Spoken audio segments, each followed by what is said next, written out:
Today on Diksha, we look at Sanatana Dharma.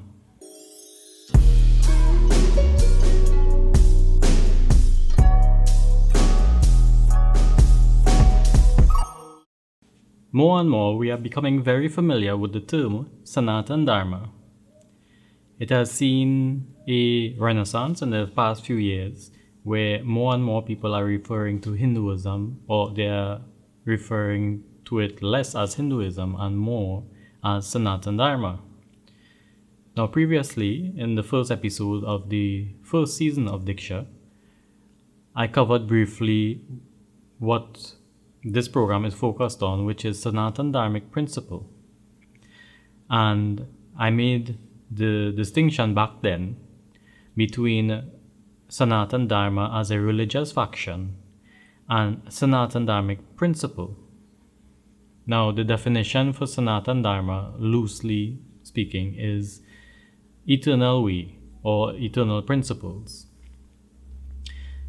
And so, Sanatana Dharma being eternal is not defined by region or people or customs or a particular era, but are the principles that exist now, that have existed in the past, and will continue to exist far into the future. So, based on that definition of what Sanatana Dharma is, then we can sift through what we consider to be Sanatana Dharmic principles and discuss whether it's logically speaking a Sanatana Dharmic principle or if it's a custom of the time, which is called Dharma or way.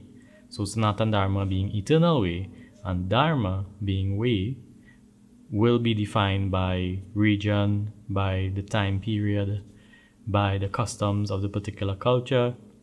And so Dharma or ways will change, and that is also a part of nature. So we can see, or the difference we are trying to make in the definitions is to say, well, what has existed and what exists now in terms of, let's say, for lack of a better word, scientifically. So if we are looking at, for example, as a loose example, gravity.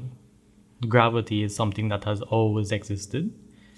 It exists even outside of our globe, outside of the Earth. In terms of space, we have gravitational forces with the different planets. And so gravity, although the word and the definition and the terms and the mathematics behind gravity, the force that we refer to as gravity is something that is eternal, in that the universe, it is a fundamental principle governing all the bodies that exist in the universe, not just human beings. And so we can say Sanatana Dharma, or gravity rather, is a Sanatana Dharmic principle. I'm not referring to the, let's say, the laws of Newton and scientists, but I'm talking about before we were even aware that it existed, that gravity acted, and that we, by nature as human beings, we knew the effects of gravity, which is, well, we knew if we stepped off a ledge or a cliff that we will fall down, or that if we let something go from our grasp, that it will fall down. So we understood. And so Sanatana Dharmic principle, gravity being one of them, are things that apply whether or not we are conscious of them or we are aware of the effects that they have. So for example, scientifically, there's the law of cause and effect, and that applies strictly in the terms of physics, where we know things like reflection and deflection of objects. So, but in terms of the Sanatana Dharmic principle takes it a step further of being karma, which is there are things that when they happen, they have an effect. Whether we are directly aware of the effect or even measure the effect, but there are effects to actions. And so we apply the cause and effect principle as karma to actions that we take, thoughts that we take, to even, and we expand it beyond the limits of time to say, well, over lifetimes, things will happen as a direct result of a particular action. And so that is where Sanatana Dharma principle takes it a step further to what modern science is considering. Now, on that note, I have made in this video the comparison of modern science to Sanatana Dharmic principles, referring to gravity, for example, as a Sanatana Dharmic principle. Now, this is where we can look at the science of Sanatana Dharma.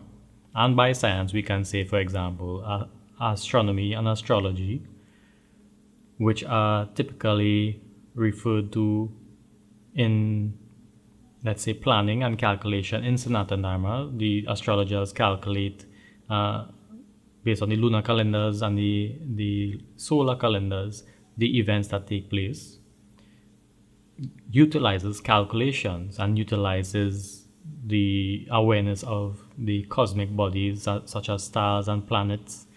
So there is, let's say, calculated scientific data that is utilized in Sanatana Dharmic principle based on the understanding of a principle.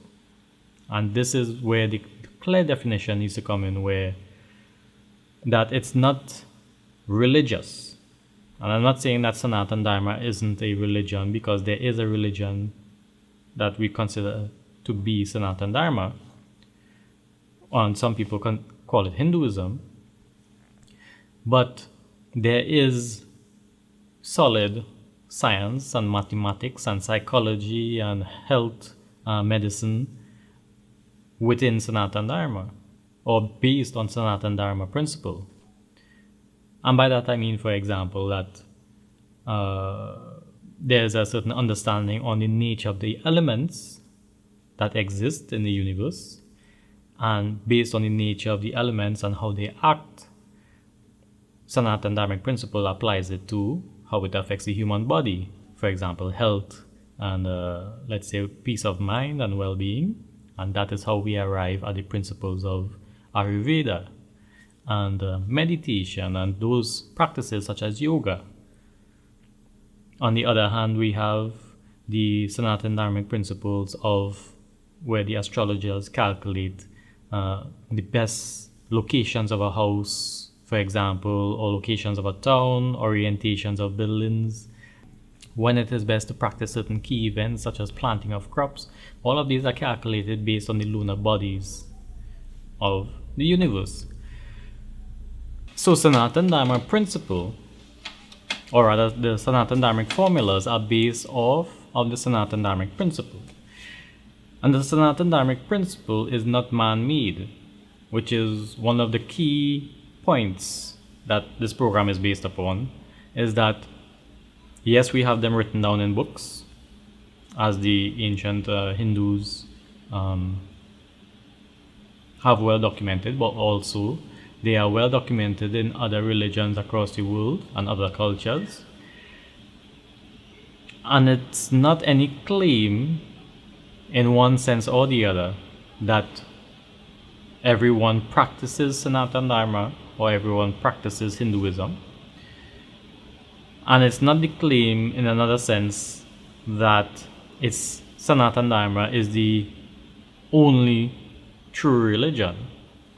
The point of Diksha is to emphasize the point that even if we were not to consider things in a religious sense, Sanatana Dharmic principle still applies, or eternal principles still apply.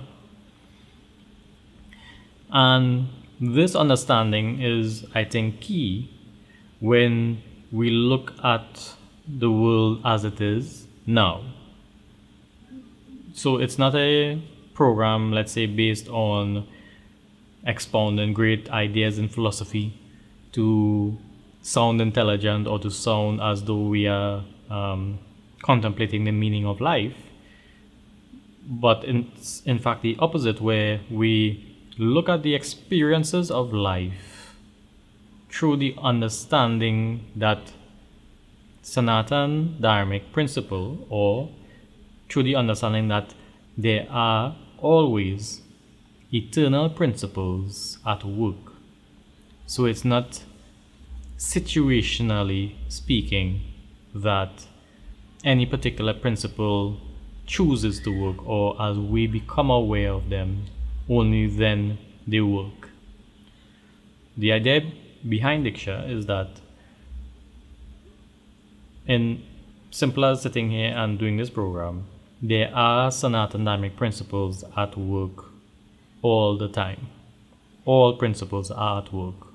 For example, well, obviously gravity is at work, but even in terms of karma, which is action and reaction of circumstance, there's the yoga, which is the union with the principles of the universe.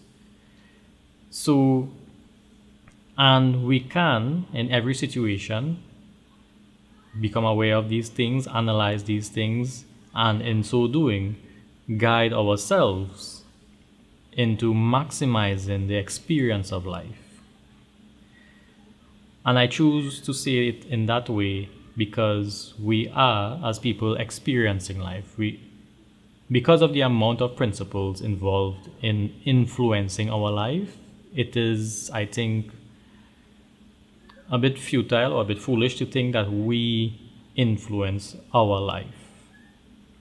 And that's strictly based on the principles of the universe. Let's say that gravity acts, that karma acts, that all the energies of all the bodies present in the atmosphere act. Like, for example, our breathing is involuntary. But without breathing, we will die. We cease to exist in the physical realm. Now, then we don't even influence our sustenance or being alive. Like, we don't directly influence it. It is something that happens naturally. That there are very few people, I think, that we are aware of that could consciously stop breathing. And I don't mean using a mechanical means like stifling oneself or some form of asphyxiation, but that to sit with the mind and say, okay, I'm not going to breathe, is something that we can't do as human beings. Or I don't know if anybody can do it. So even maintaining the life within this body is beyond our own control. And even that is stated within Sanatana Dharma, that even the mind, the thoughts of the mind are beyond our control. So even the acknowledgement that this body is something separate from our will and what we consider to be ourself is an understanding that we need to develop in order to navigate, let's say, in a pleasant manner through life.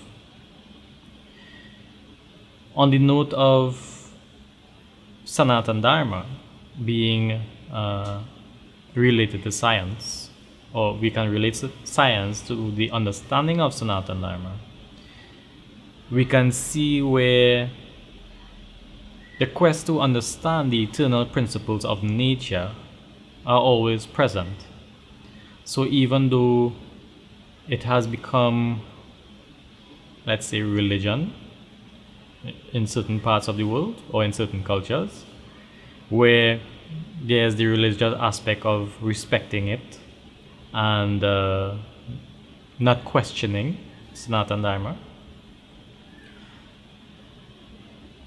we can see where it is beginning to develop in other cultures or cultures that have forgotten the principles of Sanatana Dharma. And what I mean by this is very simple, that if we look at the evidence in Hindu scripture, and by Hindu I mean the religion of Hinduism, there are tales of, let's say, machines that fly and very advanced systems of health, very advanced systems of psychology and understanding. There are stories that are thousands of years old that give what seems to be science fiction to us in this modern society. Science, whether it be in America or Europe or even modern scientists in Asia, are starting, let's say, from zero, from scratch, and rediscovering the principles that govern the universe. And so we are arriving at the sciences like physics, chemistry, biology, psychology. So, but it is, or these sciences are in the seedling phase of development, which is, although what is explained or has been documented in Sanatana Dharmic scriptures and books, modern science is only beginning to develop as a seedling compared to those. However, one should understand that Sanatana Dharmic scriptures and books are claimed to be millions of years old, hundreds of thousands of years old. Even recently, the most recent books are well over 1,000 years old. So, by that measure, the modern scientists have a way to go before they discover any of the true lasting principles that we are aware of in Sanatana Dharmic principle. But they are progressing forward in terms of discovering that scientists, for example, have acknowledged that the more they uncover about the principles of the universe, for example, psychology and chemistry and physics, that the more they understand that it is an intelligent design, it is not a design of evolution. And this has been the claim of many scientists over the years. So in acknowledging this fact, the scientists are becoming more accepting of things that are not directly within their understanding. Now, if we contrast that with Hinduism, and this is no criticism of Hinduism, but if we contrast that with Hinduism, the Hindus are somewhat close-minded in terms of the, let's say, the exploration of the Sanatana Dharmic principle, which is we view it religiously and we say that, well, this is law and this has been given by God and all these things. But in terms of the exploration of what that means, I feel like the religious aspect has superseded the scientific aspect of that. And so that is where Diksha comes in as a program that seeks to exploit in an inquisitive manner as scientific research. And I am by no means a researcher or a scientifically qualified person, but rather to say that simple as the question of why something is or how it works, or inquiry into simply knowing how to utilize a tool when one first gets a tool, so too Diksha approaches the ideas of life and relates it back to any understanding or idea of Sanatana Dharma. So too the modern scientists have done. So Diksha is by no means a program that seeks to emphasize any particular point of Sanatana Dharma principle or to reinforce any belief in Hinduism, such as the belief in gods or devatas and stuff like that.